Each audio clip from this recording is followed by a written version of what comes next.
Hello, hello, boa noite, sejam bem-vindos à minha live. Eu sou Ana Paula Lima, mais conhecida como Dona Ana. Tudo bom com vocês? Vim fazer uma live rapidinho aqui para vocês mandarem as perguntas de vocês, né? Eu sou psicóloga e eu vim aqui contribuir um pouquinho com a vida de vocês. Então, se você já quiser mandar a sua pergunta, fique à vontade que eu vou fazer o máximo aqui para poder responder da melhor forma possível, tá bom? Vamos esperar mais um pouquinho, né? Mais pessoas chegarem. Eu. Como é que vocês estão? Deixa eu só colocar aqui o carregador, porque senão a gente vai ficar sem bateria. Já jantaram? Como é que. Dormiram? Conseguiram? Quem dormiu bem essa noite? Você sabe que muitas pessoas estão se queixando, né? Porque estão dormindo mal. E vocês não imaginam o quanto isso afeta a vida de vocês, né? Profissionalmente, emocionalmente, né? Na vida amorosa. Dormir, né? É a terapeuta da natureza, né? O sono é o terapeuta da natureza. Eu fiz um vídeo explicando exatamente sobre isso. Então, é um vídeo mais recente. Depois, se você for lá na bio, vocês vão encontrar lá. Então, dormir é imprescindível para que vocês não tenham um corpo inflamado, para que vocês não tenham emoções inflamadas. É a base de um bom processo terapêutico, tá? Quem entra no meu setting terapêutico sabe que a minha pré-anamnese tem exatamente essa pergunta: se você está dormindo. Para quem chegou agora, boa noite. Eu sou Ana Paula Lima, psicóloga, mais conhecida como Dona Ana. E se tá frio aqui? Não, não tá frio. Aqui deve estar uns 18 graus pra gente. Não é frio, né? Pra curitibano não é frio. Manda um beijo, Josué. Manda um beijo, sim. Um beijo. Eu vim abrir a live aqui para fazer as respostas para vocês, né? Das dúvidas. E se vocês quiserem já mandar as perguntas, fiquem à vontade. Obrigada. Meu Deus, eu fico espantada de ter 300 pessoas aqui. Eu não sei como é que eu ainda me assusto com isso, né? Chegou, Yara. Eu não sou sua chefinha, não. Eu sou parceira de trabalho. Vamos lá. Quando vejo que tô demais, fico assustada. Como assim? Abraço de Brusque, são. Obrigada. Um abraço de Brusque. Eu me senti abraçada pelo pessoal de Brusque. Vamos lá, gente. Vou fazer uma live rapidinho. Então já manda a sua pergunta, tá? Então eu vou dar um direcionamento aqui pra vocês. Vocês podem perguntar sobre relacionamento, né? Obrigada, Anthony. Vocês podem perguntar sobre relacionamento, sobre minha vida pessoal, por que não, né? Dependendo do que vocês perguntarem, eu posso responder. Tem coisas não. Então, mande aí rapidinho, porque daqui ela vai ser curtinha essa live. Daqui uns 20 minutos eu já termino, já encerro, tá? Por quê? Porque às 9 horas eu inicio minha higiene do sono. E daí, pra quê? Pra que eu possa, né, pegar o trem aí da melatonina, né, da produção da melatonina que acontece entre 10 e 10 e meia. Isso é importantíssimo para que a gente possa estabelecer uma boa rotina de sono. A pergunta da outra live? Qual que era a pergunta da outra live mesmo, gente? Me ajudem. Ah, tá. Eu sou psicóloga, a minha especialidade, né, é em neurociência, minha pós, né, em neurociência, psicologia, mindfulness, mas eu descomplico a psicologia através do estado presente do amor para melhorar os relacionamentos, tá? Vamos lá. Vocês fizeram uma pergunta muito legal, fiquem aí rapidinho que eu vou esclarecer para vocês. As pessoas perguntaram assim para mim: é verdade, é mito ou é verdade que após existe a crise de 7 anos? Na verdade, a pergunta foi a seguinte: Dona Ana, você acredita na crise dos 7 anos no relacionamento? Bom, eu não só acredito, como a neurociência traz uma possível explicação para que isso aconteça. Nós não podemos esquecer que somos, né, hoje, muito antes, animais sociais. Mas lá no tempo das cavernas e durante muitos anos, nós fomos animais, óbvio, sociais, é por isso que estamos aqui, mas também nós precisávamos, né, em nível de evolução e desenvolvimento, procriar. Bom, Nós ficamos com esses instintos. Tanto é que passamos, né, nos relacionamos inicialmente muito por esses instintos, através do cheiro, né, aquela famosa química, né, nós identificamos feromônios nos nossos pares. No primeiro momento, somos contaminados com vasopressina, ocitocina, que são a ocitocina, o hormônio da afetividade, né, a vasopressina, para que você possa ali ficar envolvido, que também, né, ele te anestesia, por isso que você fica simplesmente, né, nem pensa em comer, nem pensa em dormir, você só fica pensando nessa pessoa. Bom, só que isso é muito incomum e é feito justamente para que você crie o vínculo com o seu par, seja com o macho, seja com a fêmea, para procriação. Só que o que acontece? Se você ficasse nesse estado durante muito tempo, você enlouqueceria. E a natureza faz o quê? A natureza, quando você tem ali mais ou menos 1 ano e meio, 2 anos de relação, passa a diminuir, esses efeitos passam a diminuir. Porque senão você ficaria literalmente louco. É por isso que existe essa expressão, né? Quando as pessoas estão apaixonadas, os loucos de amor. Bom, se nesse período, né? Nesse período, a natureza entendeu que é o período aí normal de fazer acontecer o quê? Acontecer, né, o sexo e, consequentemente, vir a criança. Bom, o filhote. Só que nós nos tornamos seres sociais também, né? Nós, animais sociais, precisávamos ficar em grupo, porque se a gente ficasse sozinho, as chances de dar ruim era muito grande. Inclusive, eu explico também em outro momento porque que a rejeição é um sentimento de morte. Bom, diante disso, né, desse convívio social, o que acontece, né? Você é um período que você ficou, né? Aí vem a crise dos 7 anos. O que segundo a neurociência, o que acontece? Nessa sociabilidade, né? É como se fosse um tempo, o máximo que você via se a sua macha ou sua macha, se o seu macho ou se a sua fêmea, né? Te daria descendentes, né? Se te daria integrantes, né, do grupo. Eu tô falando aqui é uma junção, né, de neurociência com biopsicologia e ainda etologia, né? Se esse macho escolhido, essa fêmea escolhida, naquele grupo, se ela ainda traz também gente para o grupo.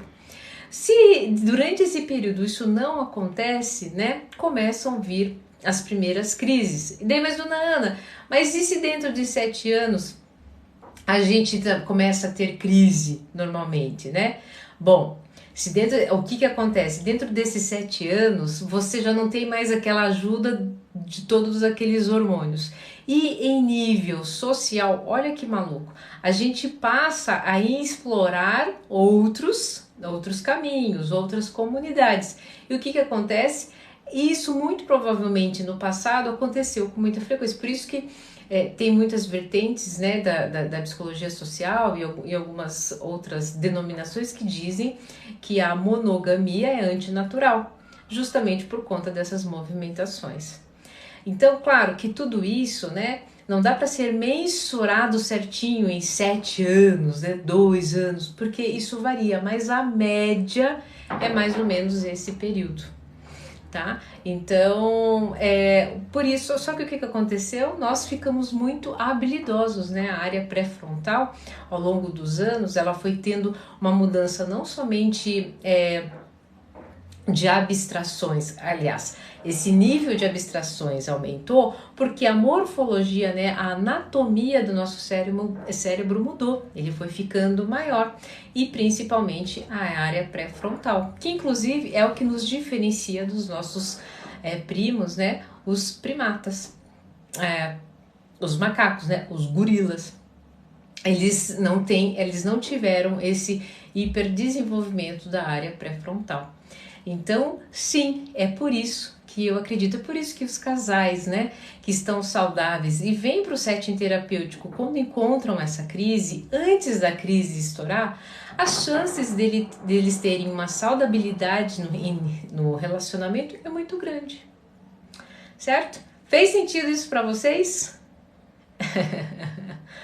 Não sei se vocês sabiam disso, né? Comentem aqui comigo se vocês tinham essa noção, se fez sentido, se isso é válido, né?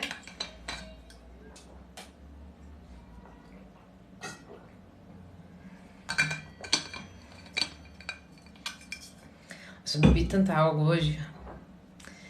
Oi, Gi! Tudo bom? Tava com saudades de você, viu? Pensa que eu não sei quem você é? Eu sei quem você é.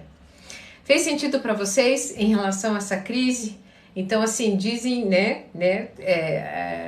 sabe essas coisas do popular, né? A avó falou, né? Mas algumas crenças fazem muito sentido, tá? Elas acabam tendo respaldo justamente por conta desses comportamentos que passam de geração em geração, tá bom? Vocês estão mais tímidos hoje? Eu teve pergunta e eu não vi. Hello, Joe!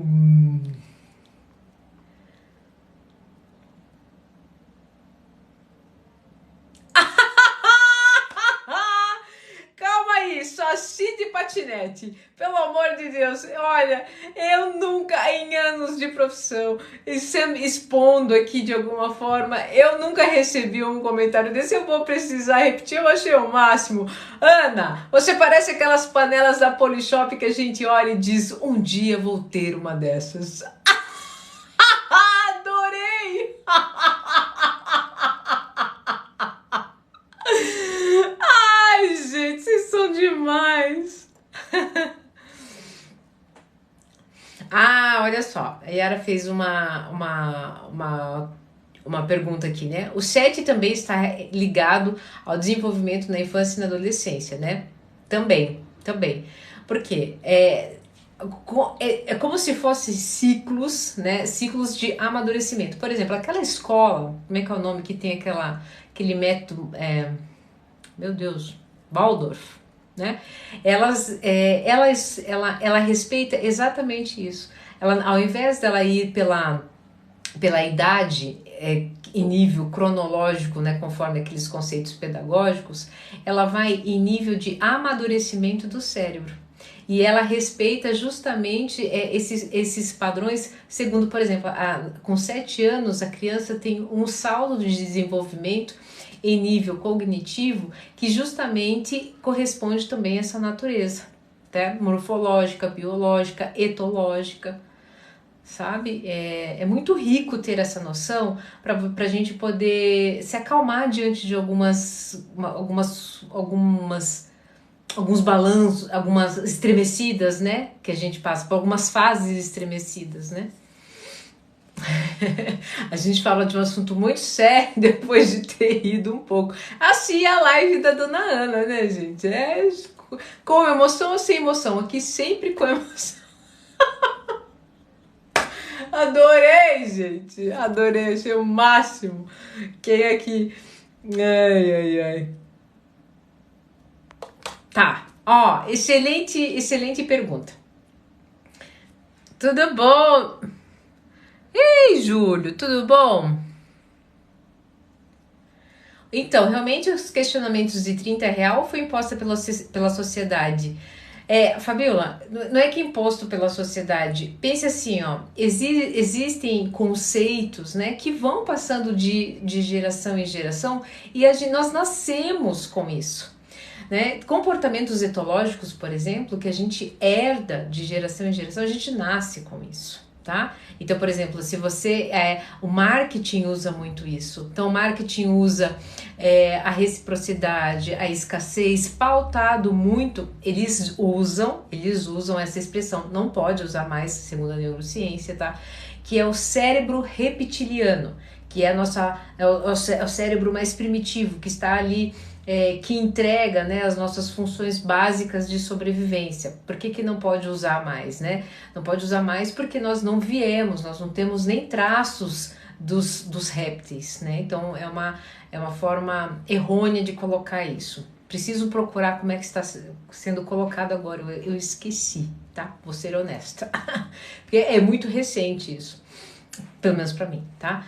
Então, é mais forte que você, entende? Então, assim, aos 30 anos vai ter essa crise porque você já tem esse comportamento que é herdado de geração em geração.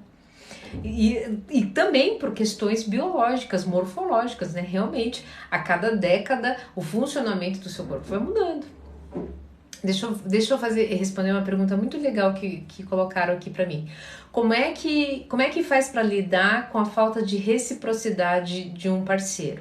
Gente, é óbvio que estamos no mundo da forma, óbvio, né, que aqui condicionamos o amor, mas o amor é uma manifestação, é um sujeito, não é um objeto. Se você entra numa relação, né, com a expectativa de que a pessoa vai fazer você feliz, você muito provavelmente vai se preocupar como é que ela vai entregar o que você vai dar. Então você vai pautar as suas atitudes, né? E já pensando, né? Vou fazer isso no mínimo, né? A pessoa vai pensando isso, vai acabar me entregando tal coisa. Isso é uma grande ilusão, por dois motivos. Um, a pessoa não tem essa responsabilidade, se acalme. Segundo, ela não consegue entregar da forma como você quer, porque ela não vê o mundo como você quer. Vamos voltar lá no primeiro item. Ela não tem a responsabilidade de entregar as coisas exatamente, corresponder tudo que você quer. Por quê? Porque ela tem as suas próprias mazelas. Ela está vivendo os seus próprios infernos pessoais. Mas, dona Ana, então para que eu vou me relacionar? A relação existe para aprendizado. Inclusive o aprendizado maior sobre você mesmo.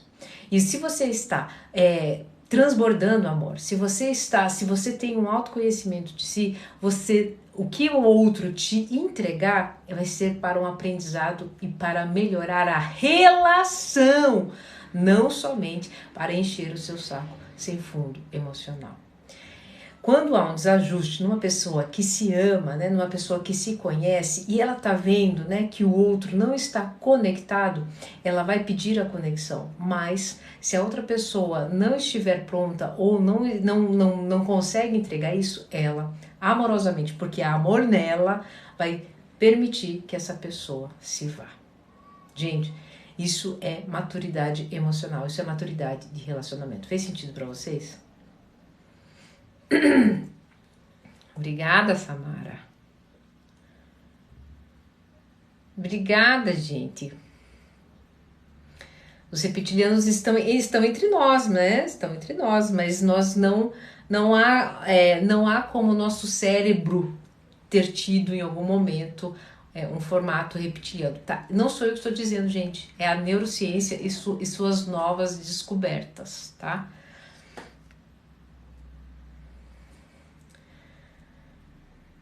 Repete o quê? Eita, eu falei tanto!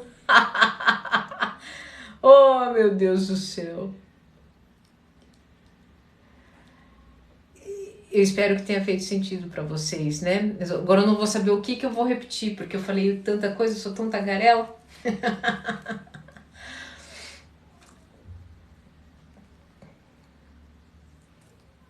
A live depois vai pro YouTube, tá, gente? É uma live curtinha, vocês vão lavando a louça lá e vão escutando eu tagarelar, tá? Isso é extremamente rico, não por mim, mas é porque para vocês peneirarem o que é interessante para vocês, o que eu falo de besteira que não me conecta com vocês, tá? Mas ao invés de vocês ficarem, né, pensando às vezes no passado, lambendo ferida do passado, criando expectativas do futuro, vai tirar algumas, tenta tirar algumas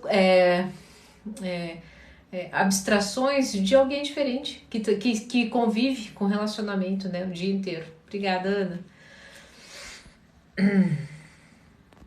Comprei o livro Mulheres que Correm com Lobos. Dizem que tem uma pegada de psicologia nele. Nossa, é total psicanálise. A autora é psicanalista e ela traz através da riqueza dos símbolos, ela trabalha muito com a questão energética de arquétipos, é muito rico o livro. O livro é uma ferramenta muito poderosa de autoconhecimento, mas às vezes inclusive tem mulheres que não estão no momento para ler, porque ele é uma leitura densa, complexa, mas depois ela vai começando a se encaixar e a fazer mais sentido. É um livro muito incrível. Oi, gente, vocês estão bem? Estou ótima.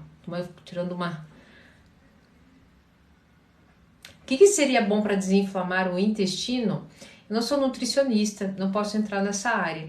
Mas em nível emocional, quando o intestino, ele está ali, aí eu vou dizer da minha área, tá? Ele está ligado com o cérebro. Então o intestino, ele sempre te conta uma história.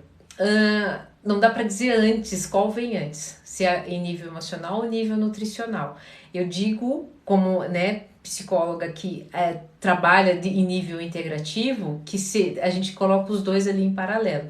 Então, se você está emocionalmente aconteceu alguma coisa, tem essa autoconsciência, muito provavelmente ou você vai ficar enfesado, por isso que existe essa expressão, né, além de enfesado, essa expressão, e também tem aquela expressão, né, fechou o botox, não tem? Tem essa expressão? Aqui no sul tem. Fechou o botão, não sei. Mas existe essa expressão. Por quê? Você fica tão tenso, principalmente acontece isso muito com mulher, fica tão tensa que fecha, simplesmente fecha ali, bloqueia, não faz de jeito nenhum. Quem sofre com o intestino preso sabe muito bem o que eu estou falando. Né? Não faz cocô em qualquer lugar, né? Ela dá o comando ali, aqui não me submeto. Já algumas pessoas não ficam nervosos e começam com movimentos peristálticos no intestino. Olha isso aqui, ó. Isso aqui massageia, até que uma hora quando sai, inclusive sai uma meleca só. E daí há um desarranjo. Minha mãe, em estados de extrema tensão e estresse, é exatamente isso que acontece com ela. Eu, em nível de ansiedade, quando eu estou muito preocupada em entregar algo, que eu não sei se vai ser com qualidade, eu já prendo. Então, como é que a gente desinflama isso? A gente desinflama com emoções que desinflamam. Quais são as emoções que desinflamam? Alegria, né? Neutralidade, boa vontade, aceitação. Aceita o processo, aceita que tá doendo, aceita que você vai ter que entregar em nível emocional. Em nível de saúde, você precisa procurar um profissional da área da saúde, né? Nesse caso, um nutricionista um gastro, né? Uma pessoa ali para a região do intestino, mas imediatamente ele já vai te indicar que você beba muita água, que você faça atividade física, que você faça maior consumo de fibras, né? Com frutas, verduras. Isso e reduza o máximo, e aí para minha área também reduz o máximo alimentos inflamatórios, né? O estimulantes, né? O café, o açúcar, são alimentos que vão te deixar extremamente estimulado, extremamente vão te inflamar, vão inflamar suas emoções. Então, açúcar, se tem um treco, né, para mexer com as emoções, é o açúcar. Outro treco, né, para mexer com as emoções, álcool. Outro treco para mexer com as emoções, falta de água. Mexe com as emoções, isso, dona? Claro que mexe com as emoções. O que vocês acham que o cérebro precisa para funcionar? Aliás, o corpo precisa para funcionar. Água. Tá bom?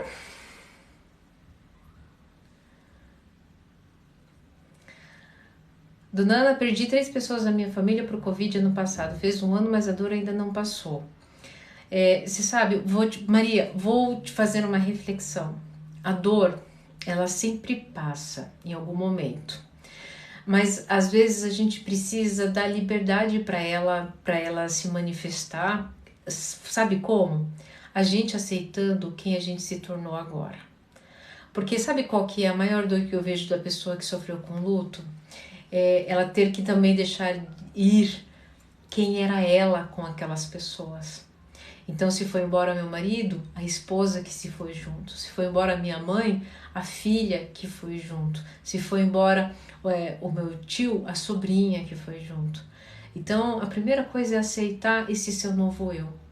E quando vocês começam a aceitar esse novo eu, essa nova rotina, essa nova perspectiva, essa dor, ela não é que ela vai sumir, ela vai passar a ter uma outra intensidade. E com o tempo ela vai mudar de formato e vai fazer com que você aí passe a olhar com outro sentido a sua vida e entender essa manifestação e a beleza desse processo, sabe? Eu espero ter contribuído com a sua vida. Não sei se isso fez sentido para você.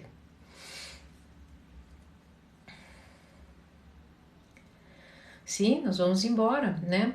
Eu me lembro até hoje, o dia que eu perdi a minha filhinha, a minha cunhada na época, né? E meu ex-marido, eles tiveram o cuidado, né? O carinho de desfazer o quarto, né? Eu perdi ela no hospital, ela morreu na UTI.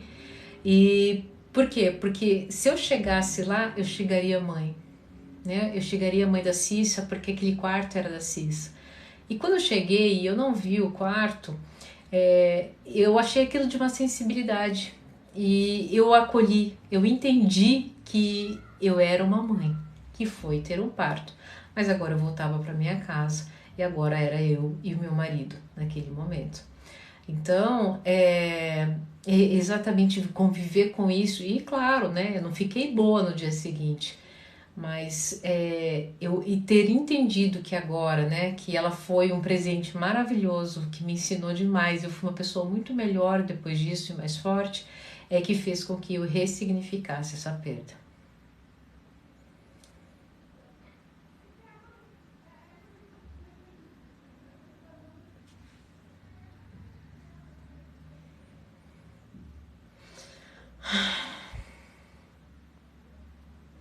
Não esquece do seu bordão, expressa cuidado, ensinar e entendimento. Qual que é o meu bordão? Eu acolho? Esse?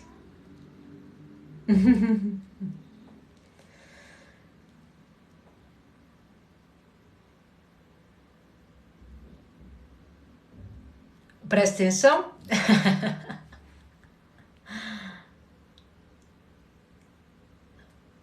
Escorpião, gente, eu não entendo nada de horóscopo, tá? Sinto muito. Como é que faz para conviver com a dor do término recente de 20 dias, ambos bloqueados? Tá, como é que faz para conviver? É o seguinte, vamos olhar para a palavra?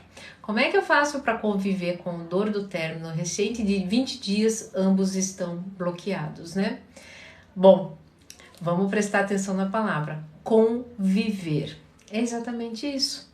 É trazendo vida, permitindo vida e inclusive vida nova nesse novo processo. Acontece que vocês querem, assim, vocês esquecem que no rompimento, todo rompimento há dor.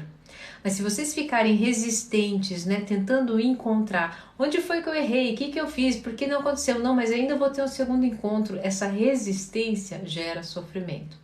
Quando vocês, né, aceitam, houve um rompimento, estão bloqueados, cada um do lado. Eu preciso conviver com isso. Conviver é com é um prefixo, né? É um prefixo, nesse momento está sendo um prefixo de inclusão, com alguma coisa, nesse caso, com vida. Então, se permita as novas relações que estão chegando, as novas oportunidades, as novas situações, sejam elas inclusive dolorosas, porque elas têm muito a te ensinar. Nesse primeiro momento vai vir a dor e também aceite que está doendo e está tudo bem. Só que entenda o seguinte, toda dor ela passa, e ela passa, quando a gente fala de passar, não é que ela vai acabar de um dia para o outro, ela vai diminuindo a intensidade, obrigada Denise, diminuindo, até que chega um dia em que você vai acordar e você vai, preste bem atenção, lembrar e viver outras coisas. Nesse lembrar e viver outras coisas, vai também ter um outro dia que você vai lembrar daquela dor. Mas olha só, a diferença é que se você tivesse ficado resistente lá, as chances de você ter ficado em baixas vibrações, né, com angústia, nervoso, chateado, ter feito, né, um quadro, né, ter completado, né, uma história de vida muito mais sofrível, mas não, lá atrás você resolveu aceitar. Entende? Então essa é a grande diferença. Eu não sei se fez sentido para vocês.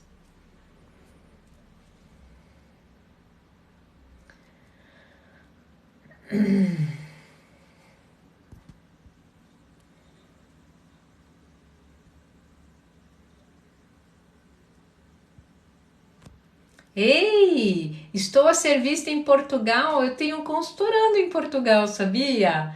Ah, eu adoro esse sotaque de pessoal do Portugal. Eles vêm aqui, tem uma pessoa do setting terapêutico que eu adoro.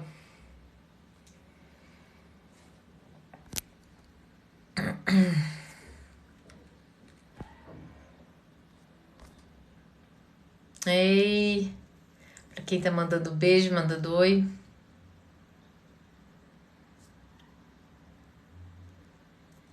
Cadê as perguntas? Bom, vou pegar mais uma aqui. E daí... Vocês estão mais tímidos hoje?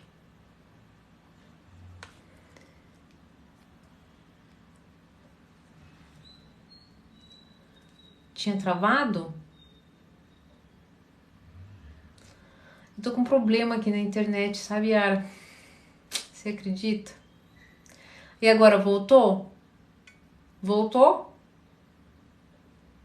Voltou a internet? Me disseram que tinha travado? Tô com problema na internet. Acabei de mudar a internet para uma melhor e ela tá me dando problema. Pois é.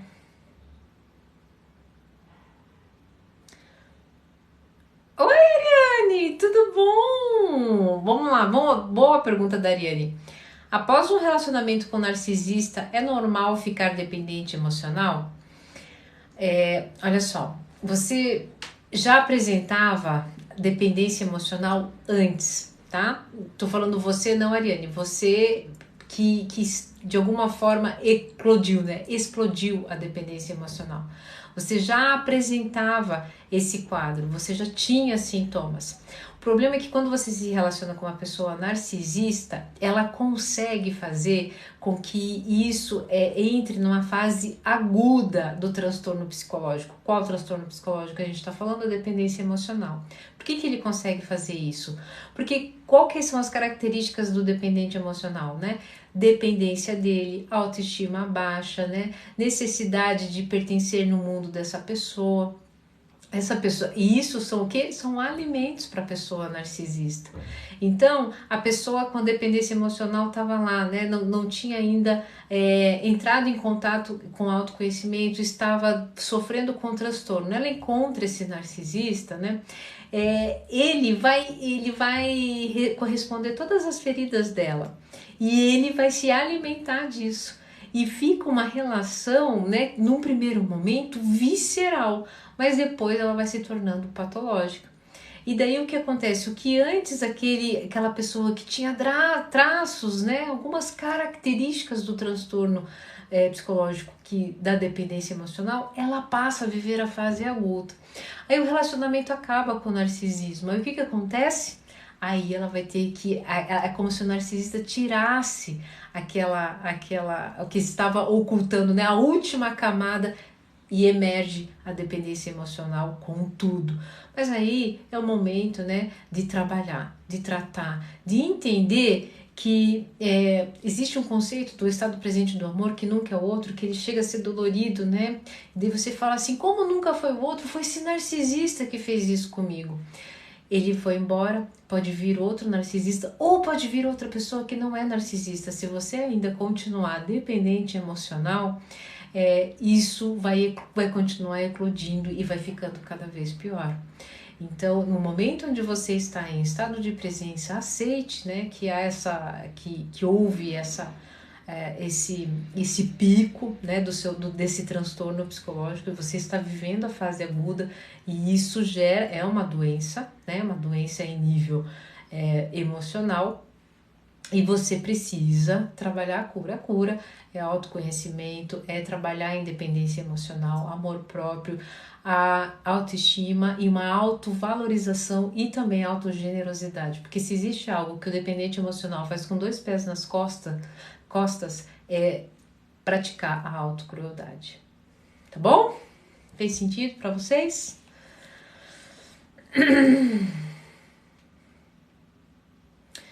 Tem uma amiga que é casada...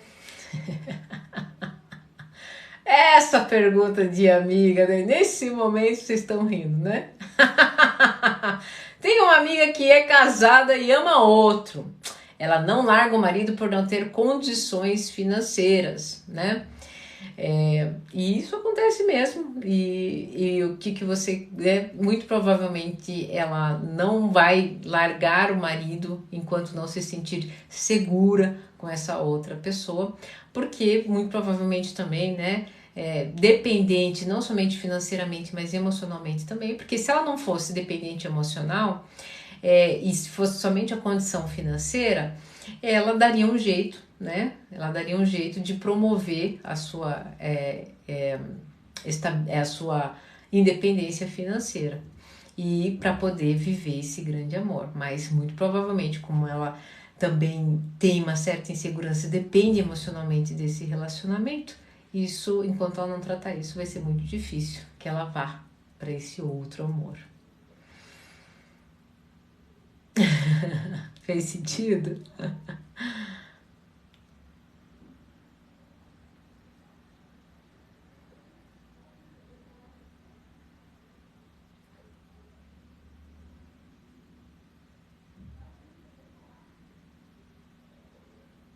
Como proceder quando o marido diz que não sabe mais o que sente? Vá você cuidar dos seus sentimentos e se concentre neles, porque logo logo vai vir uma instabilidade sentimental da outra pessoa que, se você não estiver consciente dos seus próprios sentimentos, das suas emoções, das suas sensações, você vai ser levada pela avalanche de sentimentos e emoções da outra pessoa. Então, volte para si, né? Logo logo vai vir aí, você vai lembrar de mim quando isso acontecer. Mas aí nesse momento você vai ter duas escolhas, né? Ou não ter se preparado para isso, ou já ter se preparado, né? E entendido que você não pode fazer nada pelo sentimento do outro, tá, gente? Isso é algo que somente o outro pode experienciar. Você não pode sentir depressão pelo outro, sentir amor pelo outro. Isso é algo que só deve ao outro, tá? E isso faz parte do processo dele. Cuide você dos seus sentimentos, das suas emoções. Eu tenho certeza que, se você estiver fortalecida, segura consigo em relação a isso, qualquer situação que venha, não somente ele, tá? Profissional, emocional, com fraternal, você vai se sair bem, certo? Pessoal, espero ter contribuído com a vida de vocês. Já são 5 para as 9, agora eu vou começar minha higiene do sono. Espero que vocês também. Se cuidem, tenham uma excelente noite. E assim que der, eu volto aqui. Rapidinho para finalizar, eu atendo online, mas infelizmente agora somente em filas de espera. Mas se você sentiu no coração, entre em contato aqui pelo link da bio, fala com a Yara que está aqui e ela vai verificar, deixar você, vai ter uma fila de espera, e quando houver oportunidade, você poder entrar comigo, mas até o final do ano não tem mais como fazer uma linha aí de tratamento, certo? Fiquem ligados aqui, enquanto eu puder ajudar por aqui, estarei aqui, tá bom? Se cuidem, fiquem bem e até a próxima live.